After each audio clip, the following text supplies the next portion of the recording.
Good morning विद्यार्थी मित्रों। पिछले वीडियो में हमने यह कुछ होमवर्क दिया था आप लोगों को। कार्ल पियर्सन की विधि के बाद हमने स्पीयरमैन की क्रमांक सहसंबंधांक ज्ञात करने की विधि का अभ्यास किया था। आज उसी विधि में आगे चलते हैं। जब स्पीयरमैन की विधि में अवलोकनों में गांठ यानी एक समान, जब समान अवलोकन दिए हों तब हमें क्या करना है, तो देखते हैं। उदाहरण में समान अवलोकन दिए गए हों तो हमारे लिए एक छोटा सा नया सूत्र भी आएगा। ये वाला सूत्र हमारे लिए आने वाला है, ये नया सूत्र। चलते हैं, सूत्र में ये नया सूत्र आएगा तो उसके कारण हमारे मूल सूत्र में भी कुछ थोड़ा सा परिवर्तन होगा। यही चीज़ हमें यहाँ पर CF दिया गया है, ध्यान से देखिए, इसी का उपयोग करना है हमें। चलते हैं उदाहरण नंबर 21। उदाहरण नंबर 21 में बताया गया कि उदाहरण नंबर 5 में दिए गए विवरण से हमें क्रमांक सहसंबंधांक के मान की गणना करनी है। उदाहरण नंबर 5 में जो हमें विवरण दिया गया है, आप लोग फिर से थोड़ा सा पेज घुमाकर देख लेना। उसमें आप लोगों को x और y जो हमें दो चल दिए गए हो, उसमें x में तो ठीक है, लेकिन y के चल में 75 जो हैं 2 बार आता है। ऐसे यदि बॉक्स दिए गए होंगे तो उसमें 75 2 बार आता है। मान लीजिए ऐसे 2 बार लिखा होगा, ऐसे 2 बार लिखा होगा, ऐसे जब 2 बार आता है उसमें एक अवलोकन ऐसा भी होगा 79।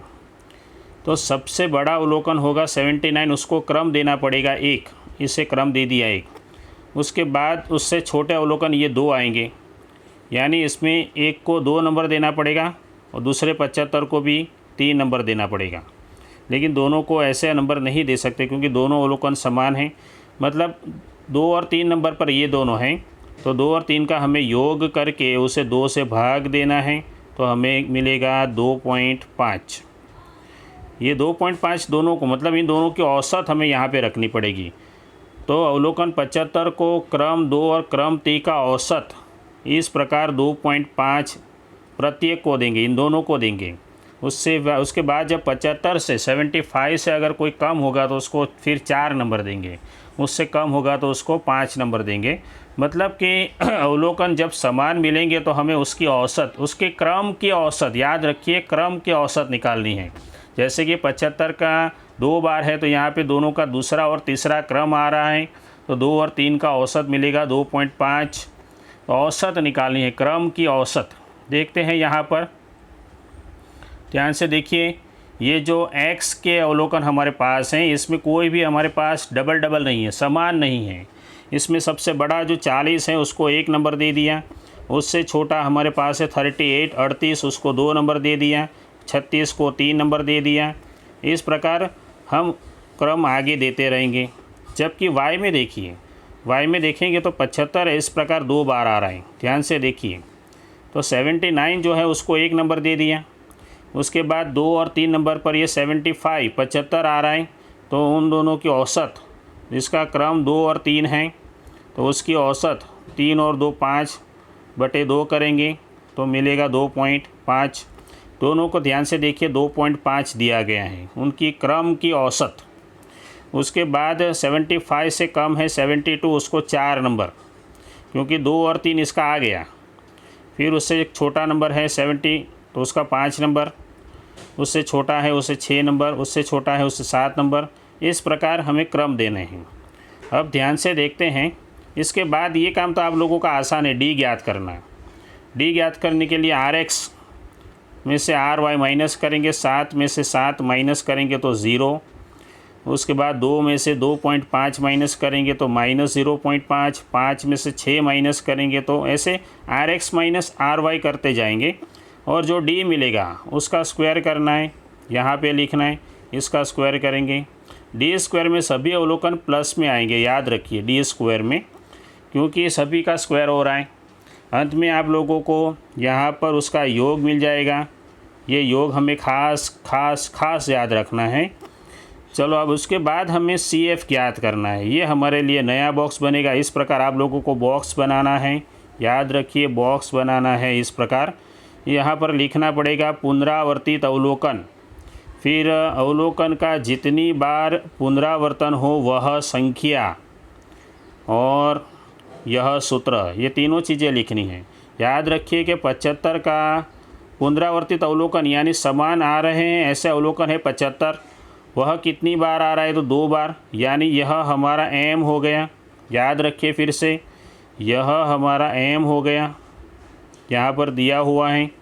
फिर इस सूत्र में हमें m का मूल्य 2 रखना है, यहाँ पर रख कर दिया गया है, तो हमें मिलेगा 0.5, यानी कि CF हमारा हो गया 0.5।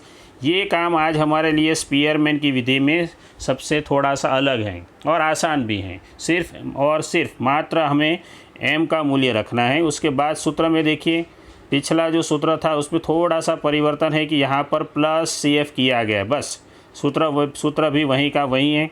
चलते हैं सूत्र में। सूत्र लिखने के बाद सिग्मा d² हमारे पास 2.5 ऊपर आया था और CF हमारे पास यहाँ पर देखिए, उसे यहाँ पर लिखना है। फिर बाकी सब तो आसान है, n का मूल्य 7 लिखना है। फिर ये 2.5 और 0.5 को प्लस करेंगे तो 3 हो जाएगा। उसके बाद बाकी का काम आसान है आप लोगों के लिए, तो आंसर मिलेगा 0.95। तो हमने अवलोकन जब समान होते हैं तो क्या करना चाहिए ये याद रखना है। उदाहरण नंबर 22 की ओर चलते हैं। थोड़ा सा बॉक्स में देख लेते हैं। सवाल में पढ़िए शब्द हमें क्या ज्ञात करना है, वो शब्द पहले पकड़ना है।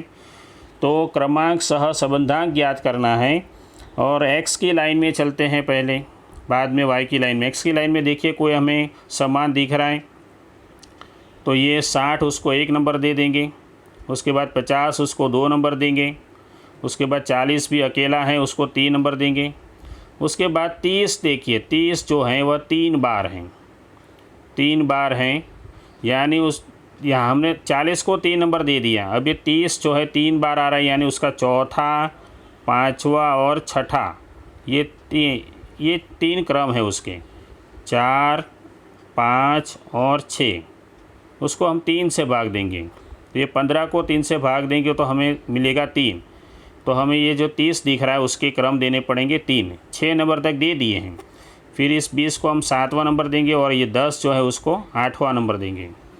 नीचे की लाइन में देखते हैं कोई डबल कोई समान लगभग, हाँ यहाँ पर 20 हमें समान दिख रहा है, तो उसका क्या करते हैं देखते हैं आगे। बॉक्स में से ही पता चल जाता है, इतना सारा आप लोगों को नहीं लिखना है, यह समझाने के लिए बताया गया है। आगे चलते हैं बॉक्स की तरफ। तो पहले y की लाइन को देख लेते हैं हम लोग। y का हमने पहले अभ्यास किया था, 80 को हमने 1 नंबर दिया था, उसके बाद 60 को हमने 2 नंबर, फिर 40 को 3 नंबर दिया था। उसके बाद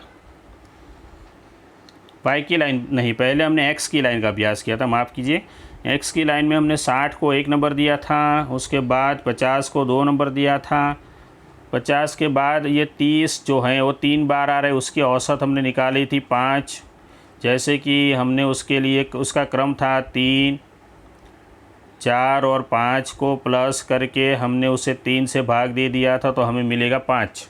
यानी इसे भी 5 देना है, इसे भी 5 देना है और इसे भी 5 देना है। तो 5 नंबर तक दे दिए हैं।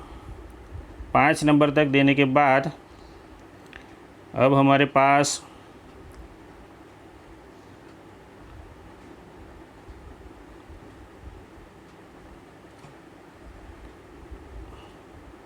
हाँ, उसके बाद 40 के नहीं, 5 नंबर नहीं देना था, गर्भ थोड़ा सा मुश्किल हो गया है, गड़बड़ हुआ है कि हमने थोड़ा सा यहाँ पे गलती किया है। हाँ देखिए, 60 को 1 नंबर देना है, 50 को 2 और 40 को 3। 40 नीचे छुप गया था तो पता नहीं चला। अब ये 30 हमारे पास आ रहे हैं, उसकी चर्चा वैसे बॉक्स में की थी। ये 4, 5 और 6 नंबर पर आ रहे हैं, 4, 5 और 6 नंबर पर, तो उसकी औसत निकालेंगे तो हमें मिलेगी 5। 15 को 3 से भाग देंगे तो 5। तो इसे भी 5 नंबर दे दिया, इसे भी 5 नंबर और इसे भी 5 नंबर। उसके बाद ये 6 नंबर तक का काम हो गया। उसके बाद 20 को 7 नंबर देंगे और सबसे छोटा है 10, उसको 8 नंबर देंगे। ये x की बात ख़त्म हो गई। इसमें चलते हैं, सबसे बड़ी संख्या 80 उसको 1 नंबर देते हैं, उससे छोटी 60 उसको 2 नंबर, उससे छोटी 40 उसको 3 नंबर, उससे छोटी 28 उसको 4 नंबर। 28 से छोटी संख्या आती है 20, 2 बार हैं। 4 तक नंबर दे दीजिए, ध्यान से याद रखिए 4 तक नंबर दे दिए हैं। उसके बाद ये 20 का नंबर आएगा 5 और 6, 2 हैं तो 2 से भाग देते हैं, तो 11 को 2 से भाग देंगे तो 5.5, तो इसे भी 5.5 और इसे भी 5.5 दे दिया गया है। 6 तक नंबर हो गए। फिर उससे 20 से छोटी संख्या 15 है, उसको 7 नंबर, और उस सबसे छोटी संख्या उसको 8 नंबर दे दी है। इन क्रम को व्यवस्थित करने के बाद उसके बाद डी ज्ञात करना और डी स्क्वायर ज्ञात करना, ये काम तो आप लोगों का आसान है। याद रखना है कि जब ये माइनस होगा तो यहाँ पे तो स्क्वायर करने के बाद प्लस ही आएगा। चलते हैं, योग ज्ञात करना है वो भी पता है आप लोगों को। चलते हैं आगे, CF की गणना। अब हमें थोड़ा सा बॉक्स बड़ा सा बनाना पड़ेगा क्योंकि हमारे पास पुनरावर्तित अवलोकन 2-2 हो गए। याद कीजिए 30 जो है वह 3 बार था और 20 जो है वह 2 बार था। तो 3 को इस सूत्र में रखने पर हमें मिलेगा 2 और 2 को इस सूत्र में रखने पर हमें मिलेगा 0.5। इन दोनों का योग करेंगे तो CF मिलेगा 2.5। उसके बाद आसान है हमारे लिए, सिग्मा डी स्क्वायर का मूल्य 81.5 और CF का मूल्य 2.5 रखने के बाद हल करेंगे तो हमें मिल रहा है 0 मिल रहा है। 0 मिल रहा है मतलब कि हमारे पास रैखिक सहसंबंध का अभाव है। याद रखिए, हमने पहले भी थ्योरी में सिखाया था आप लोगों को, रैखिक यदि R बराबर 0 मिलेगा तो रैखिक सहसंबंध का अभाव है। 23 नंबर का उदाहरण देखते हैं। तो इस उदाहरण में देखते हैं कौन से क्रमांक समान दिख रहे हैं। तो सबसे बड़ी संख्या है 215, उसको 1 नंबर दे दिया गया है। फिर यह 162 उसको 2 नंबर, उससे छोटी 90 है उसको 3 नंबर, उससे छोटी है ये उसे 4 नंबर, उससे छोटी इसे 5 नंबर। 5 नंबर में 2 लोग आएंगे यानी उसका औसत लेना पड़ेगा। 25 भी 2 बार आ रहा है। नीचे कौन 2 बार आ रहा है देखते हैं, 65 2 बार आ रहा है, 3 बार आ रहा है, 65 3 बार, अन्य कोई नहीं है। तो चलते हैं, इसको हम इसका क्रमांक ज्ञात करने के लिए आगे बढ़ते हैं। यहाँ पर तो सबसे बड़ी संख्या है उसको 1 नंबर दे दिया, उससे छोटी 162 उसको 2 नंबर, फिर 90 उसको 3 नंबर दे दिया, 72 उसको 4 नंबर दे दिया। अब 72 से छोटी संख्या है 58, ये 2 बार आ रही है, 4 नंबर दे दिए हैं यानी इसका नंबर होगा 5 और 6। 5 और 6 को 2 से भाग देंगे तो इसकी औसत मिलेगी 5.5। तो हमें इसमें भी 5.5 और इसमें भी 5.5 रखना है। 6 तक नंबर दे दिए। उसके बाद सबसे छोटी संख्या जो है 25, वह 7 और 8 नंबर पर है। तो 7 और 8 को 2 से भाग देंगे तो हमें मिलेगा 7.5, तो उसका नंबर दिया जाएगा 7.5। बहुत आसान है। इसमें चलते हैं, सबसे बड़ी संख्या जो है उसको 1 नंबर, उससे छोटी संख्या है उसको 2 नंबर, उससे छोटी को 3 नंबर, उससे छोटी 4 नंबर, उससे छोटी 5 नंबर, और सबसे छोटी संख्या जो है वह 6, 7 और 8 नंबर पर हैं। तो हमें 6, 7 और 8 नंबर का 3 है तो 3 से भाग देंगे, उसका औसत मिलेगा 7। तो तीनों को हमने 7, 7 और 7 दे दिया है। बाकी का काम आप लोगों के लिए आसान है। क्या करना है, डी ज्ञात करना है और डी स्क्वायर ज्ञात करना है। तो बॉक्स में चलते हैं, बॉक्स में देखते हैं 25 जो है 2 बार था, 58 2 बार था और 65 3 बार था। तो याद रखना है जब 2 लेते हैं ना m बराबर 2 तो 0.5 ही मिलेगा, 2 लेंगे तो 0.5 ही मिलेगा और 3 लेंगे तो 2 मिलेगा। अगले 2 उदाहरण में हमने देखा था। इन तीनों का योग करेंगे तो हमें CF मिलेगा 3। फिर इस सूत्र में सिग्मा डी स्क्वायर का मूल्य 6 रखना है और CF का मूल्य 3 रखना है।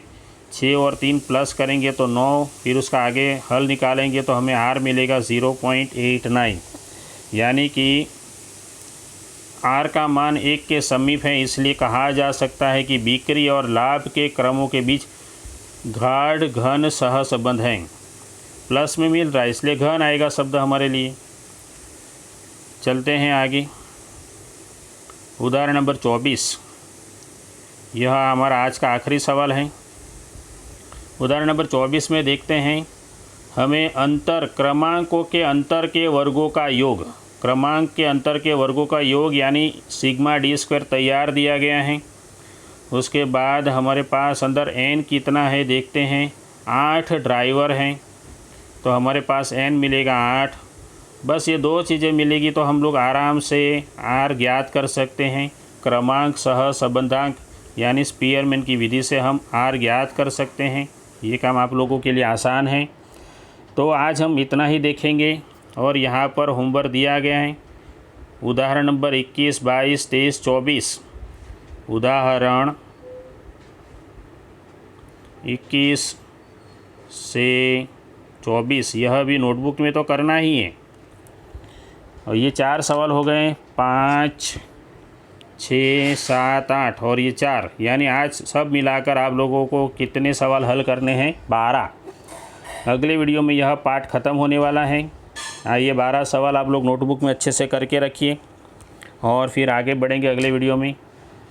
और दूसरी बात कि आप लोगों ने यदि YouTube पर जाकर हमारा यही आप वीडियो देखते हैं तो उसी के द्वारा आप लोग YouTube में जाकर वीडियो को सब्सक्राइब कर सकते हैं और राइट साइड पर देखेंगे बेल आइकन, उसको दबा दीजिए ताकि आप लोगों को वीडियो तुरंत मिल जाएं। अब से हर हफ्ते हमारे 3 वीडियो आने वाले हैं। आप लोग अच्छे से अभ्यास करते रहिए और चैनल को सब्सक्राइब नहीं किया है तो कृपया करके चैनल को सब्सक्राइब कर दें। धन्यवाद।